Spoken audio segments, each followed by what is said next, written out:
Hi students, it's me Astos Yadav. Today I am going to give you information about the third chapter, that is the energy, and some of the topic is revised in the new books, so you don't get confused that whether this topic is in the book or not. We will get later on discussion about that topics because new syllabus has been changed, but old syllabus I am teaching now because I haven't got a book of the new syllabus. So I am trying to provide you information about the old syllabus, and later on we will discuss about the new topic which is remaining one. So let's start the chapter's third, that is the energy chapter. This chapter is too much easy, which is already studied in the lower classes, but get revision of that one. And this chapter is too much easy. We will get about 6 to 8 marks from this chapter, which can be easily solved. Let's start. Energy, which we have already discussed in the lower classes. We are studying from the class 2, 3, 4 or 5. The capacity to do work is known as energy. कुनै पनि काम गर्नको लागि हाम्रो बडीमा जुन capacity हुन्छ त्यसलाई नै एनर्जी भन्ने गर्छौं. After that sources of energy. Sources means those object केही कुराले एनर्जी को प्रोडक्सन गर्छ भने that will be the consider as the sources of energy. The object which produces energy is known as the sources of energy. For example diesel,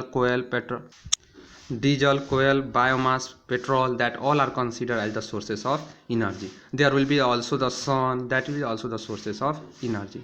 On the basis of the sources of energy, there are two types of the energy. Source को आधारमा जसले energy produce गर्छ त्यसको आधारमा हेर्ने हो भने there are two types of the energy, that is the renewable sources of energy and non renewable sources of energy.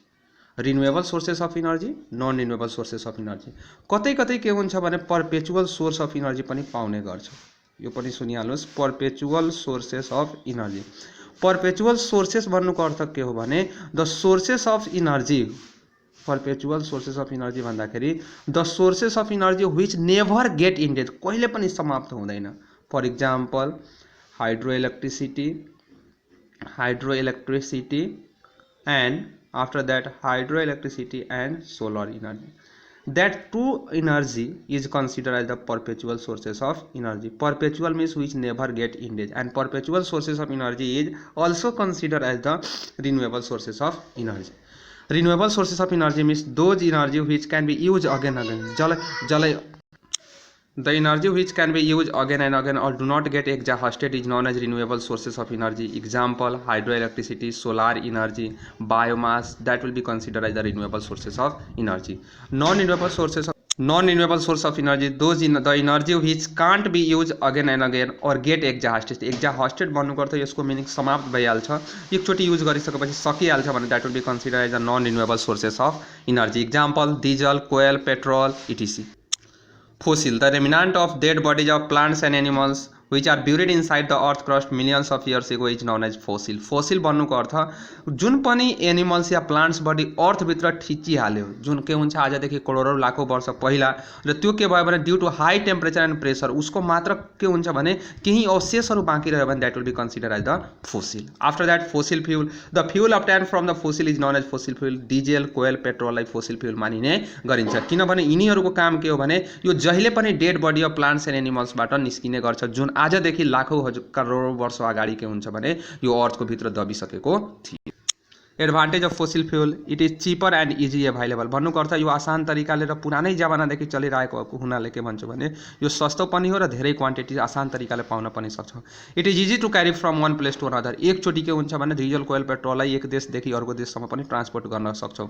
It produce large quantity of heat energy then the other sources. जुन जस्तै इलेक्ट्रिसिटीहरू हुन्छ या के हुन्छ other sources that can able to produce large quantity of energy from that sources. It is use in the different factory and industry as well as the vehicles from the old ancestor time. हाम्रो के हुन्छ भने पुर्खौ पूर्वजदेखि के हुन्छ भने यो use गर्दै आएको हुनाले के हुन्छ भने धेरै फ्याक्ट्री एन्ड इन्डस्ट्रीहरूबाट के हुन्छ भने यसैबाट चल्ने गर्छन्. Next disadvantage of the fossil fuel, it creates more pollution. सबभन्दा धेरै पोल्युसन क्रिएसन गर्ने काम के हो भने फोसिल फ्यूलको. It is in limited quantity. Limited quantity means it is a fixed in nature. After the long period of time it get exhausted. After long period of time it get exhaust भन्नुको अर्थ केही समयपछि after मानौ कि हामी छौँ भने हाम्रो नेक्स्ट सन्ततिसम्ममा यो समाप्त हुन सक्छ that will be consider as the energy crisis it is non renewable sources of energy it means that it can not be use again and again next topic will be the hydropower means the renewable source of energy which can be obtained by the water with the help of the power plant is known as the hydropower that will be also known as the hydroelectricity र hydropower भन्नुको कुरा के हुन्छ भने that will be the similar to each other it is one of the renewable sources of energy and it will be always produced from the water by using the large power plant र यसको के हुन्छ भने फाइदा र बेफाइदा दुवै छ that will be the importance advantage as well as the demerit and disadvantage importance advantage के भने it is eco-friendly means it do not create pollution यसले कुनै पनि किसिमको पोल्युसन क्रिएट गर्दैन it do not create pollution कुनै पनि किसिमको कचरा कबाडी इन्भाइरोमेन्टमा यो दिने काम गर्दैन it is lace costly since if one time is construct एकचोटि धेरै लगानीमा बनावट भइसक्यो भने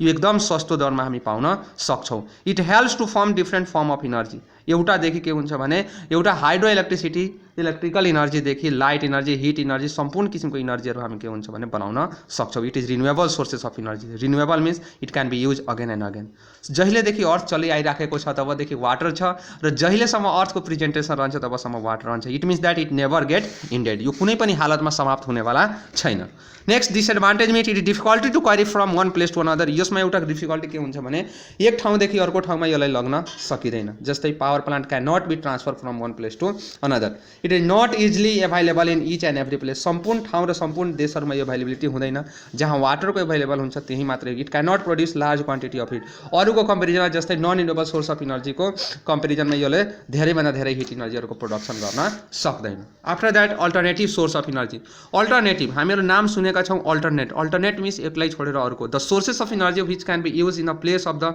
non renewable source of energy is known as alternative source of energy भन्नुको अर्थ जो नन रिन्युएबल सोर्स अफ इनर्जीको सट्टामा हामी युज गर्ने गर्छौँ त्यो इनर्जीलाई नै हामी अल्टरनेटिभ सोर्स अफ इनर्जी भन्ने गर्छौँ and that will be consider biomass husks hydroelectric husks भन्नुको अर्थ पराल बायोमास भन्नुको अर्थ हाम्रो भाषामा गोइठी चिप्ली भनिने गरिन्छ that will be the alternative source of the energy hydroelectricity maybe यो के हुन्छ भने मेबीमा रहन्छ हुन पनि सक्छ हुन पनि सक्दैन सबै बुकको आफ्नो आफ्नो नेचरको आधारमा तर बायोमास र हक्स के हुन्छ भने अल्टरनेटिभ सोर्स अफ इनर्जीमा पनि आउँछ सोलर इनर्जी पनि हुन सक्छ after that biofuel the fuel obtain from the wastage of plants animals is known as biofuel भन्नुको अर्थ जुन हाम्रो इन्भाइरोमेन्टल सेक्टरमा पाउने गर्छ गोबर ग्यास बायोमास हक्स यो सब के हुन्छ भने बायोफ्युलको रूपमा युज गरिन्छ किनभने यो जहिले पनि वेस्टेज अफ प्लान्ट्सको कचरा कबाडीबाट बनाउने गरिन्छ त्यो जुन भइहाल्यो तिम्रो यो गोबर ग्यासहरूमा कचराहरू हालिदिनुहोस् wastage of fruits wastage of the vegetables that will be the helps to produce gobar gas and wastage of animals means biomass and that hawks will be nuclear energy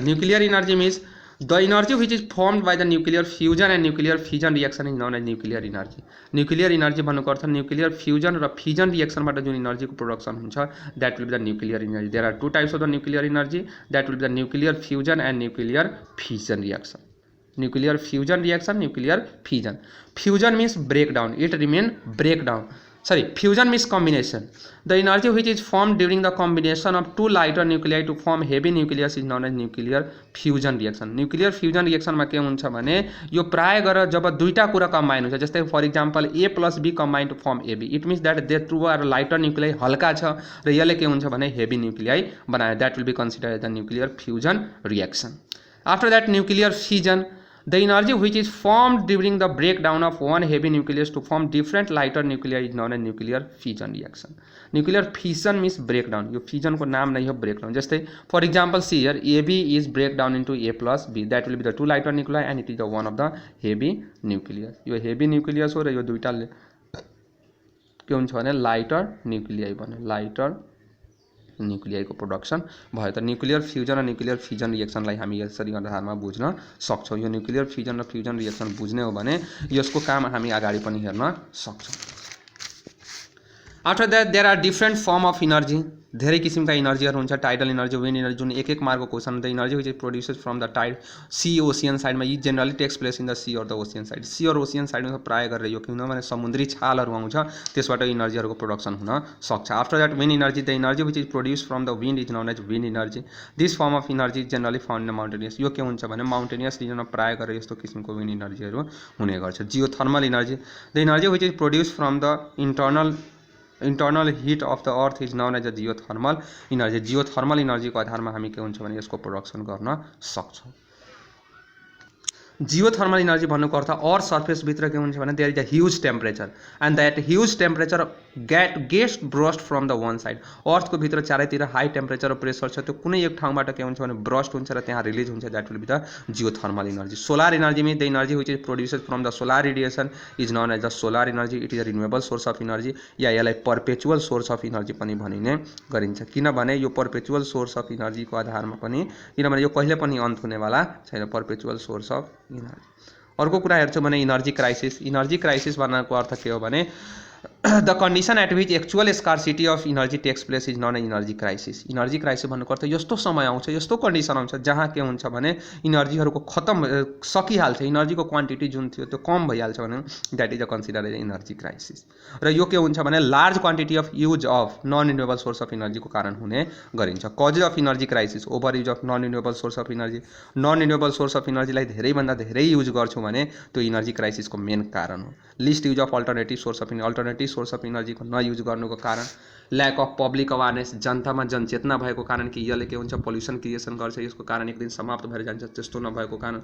over production of non renewable sources equipment, धेरैभन्दा धेरै non renewable sources इक्विपमेन्टहरूको production भएको कारण, जस्तै diesel कोइल पेट्रोलमा धेरै भेहिकल्सहरू production भएको कारण पनि के हुन्छ भने इनर्जी क्राइसिसको कारण हो। अब कसरी यसले हटाउन सक्छौँ भने कन्ट्रोल गर्न सक्छौँ, हटाउन त सक्दैन तर कन्ट्रोल गर्न सकिन्छ भने by creating public awareness, by increasing public awareness, जनचेतना जगाएर, by increasing the rate of non renewable sources of energy, diesel coal पेट्रोलको दाम बढाएर by using alternative source of इनर्जीले हामी हटाउन सक्छौँ। Next will be the conservation of energy. The process of using energy in the conserve or a limited way is known as conservation. र आसान तरिकाले, राम्रो तरिकाले चाहे जतिको युज गर्न सक्छौँ भने that will be the conservation of energy. Conservation of energy भन्नुको अर्थ नै, कन्जर्भ भन्नुको अर्थ नै के हो, बचाउनु, आफ्नो उपयोगिताको साथसाथ भावी भविष्यको लागि सोचेर जुन युज गर्ने, that will be conservation of energy. Law of conservation of इनर्जीको आधारमा के भनिएको छ भने energy neither be created nor be destroyed but can be changes from one form to another. Energy न कसैले के हुन्छ भने क्रिएट गर्न सक्छ न कसैले डिस्ट्रोय गर्न सक्छ, तर के हुन्छ भने एउटा फर्मदेखि अर्को फर्ममा चेन्ज भइराखेको हुन्छ, त्यही ल अफ कन्जर्भेसन अफ इनर्जी। र यो के हुन्छ स्टेटमेन्ट याद गरेर राख्नुहोस्, यो बारम्बार सोध्ने गर्छ। अब यो च्याप्टरको सम इम्पोर्टेन्स क्वेसन हुनु, why is hydro electricity is consider as the sources of context of Nepal, किन, because it is pollution free, it is Nepal is second richest, so it is easy available, it is a renewable source of, it can produce large quantity। नेपालमा धेरैभन्दा धेरै क्वान्टिटीमा production हुन सक्छ, त्यही कारणले hydro electricity नेपालको लागि किन राम्रो मानिएको छ। अर्को यहाँनिर हेर्नुहोस्, एउटा नोट भनेर लेखिएको छ। Note means note discuss about the different form of energy such hit energy, light energy, chemical energy. यसको बारेमा हामीले चर्चा गरेका छैनौँ किनभने लोअर क्लासमा बारम्बार पढिराखेका छौँ। हिट एनर्जी भन्नुको अर्थ those object which produces heat, that will be the heat energy equipment. या हिट इनर्जी भन्नुको अर्थ इलेक्ट्रिकल इनर्जीलाई जुन डिभाइसले हिट इनर्जीमा चेन्ज गर्छ, यो in those form of energy which produces heat is known as the heat energy. After that chemical energy, त्यो form of इनर्जीहरू जुन छ भने यो हामी लोअर क्लासेसमा अलरेडी स्टडी गरिसकेका छौँ, त्यसैले यसको बारेमा चर्चा गरेन। जस्तै हिट इनर्जीको इक्जाम्पल इलेक्ट्रिक हिटर भइहाल्छ, लाइट इनर्जीको इक्जाम्पल इलेक्ट्रिक बल्ब भइहाल्छ, केमिकल इनर्जीको इक्जाम्पल ब्याट्रीहरू भइहाल्छ। त धेरै जस्तो बुकहरूले यो टाइप्स अफ इनर्जीको फर्म अफ इनर्जीको बारेमा पनि चर्चा गरिएको छ, तर मेन फर्म भन्नुको अर्थ न्युक्लियर फिजन र न्युक्लियर फिजन हामी अगाडि नै चर्चा गरिदिएका छौँ। एउटा क्वेसन आउँछ, why sun is consider ultimate source of energy. यसलाई यसैले अर्को भाषामा लेख्दाखेरि व्हाइ other form of energy is consider as outcome of solar energy. किन भन्दाखेरि सनको सबै इनर्जी आउटकम्स किन मानिएको छ भने because sun heat in sun heat and light energy is produce due to nuclear fusion and nuclear fission reaction. यसैको कारण के हुन्छ भने यहाँ हिट र इलेक्ट्रिसिटी दुवैको हिट र लाइट दुवैको प्रोडक्सन डाइरेक्टली और indirectly it play vital role in production of other form of energy. यो हिट र लाइटको कारण नै के हुन्छ भने धेरै इनर्जीहरूको प्रोडक्सन हुन्छ, त्यही कारण के हुन्छ भने यहाँनिर हामी भन्ने गर्छौँ कि यो अदर फर्म अफ इनर्जीको सोर्सेस हो। अर्को सन इज कन्सिडर, यसको एन्सर खाली हेर्न भने यहाँ न्युक्लियर फ्युजन र न्युक्लियर फिजनले high amount of energy production गर्ने भएको कारण के हुन्छ भने यहाँनिर हामी भन्न सक्छौँ कि it is consider as ultimate source of energy. यसको एन्सर 2 या 3 लाइनमा हुन्छ। तर second, why other form of energy is consider as the outcome of solar energy, यहाँ इक्जाम्पल दिएर hydro electricity produces from water and water cycle takes place due to sun, so we can say that hydro electricity is outcome of solar energy. जबसम्म के हुन्छ भने water cycle हुँदैन थियो तबसम्म के हुन्थ्यो भने यो सोलर इनर्जी इलेक्ट्रिकल इनर्जीहरूको प्रोडक्सन हुन सक्दैन थियो। अझै इक्जाम्पलहरू छ, we can see the example of biofuel, fossil fuel, wind energy. त्यसै कारण जब यो क्वेसन सोध्छ भने यो पुरा एन्सर लेखे पनि हुन्छ, या के भन्छ यति 2-3 लाइन मात्र लेख्नु, तर यो सोध्यो भने यो पुरा इक्जाम्पल सहित लेख्नुपर्ने हुन्छ। So in this chapter this much we let's provide your next information or the next topics for the 4th chapter, that will be the hit in the next time. And next, some of the topics which will be the remaining due to the new syllabus, you will get information about later on, and according to the book we will provide you information about that. But old topic is going on now, so try to follow and subscribe with this channel.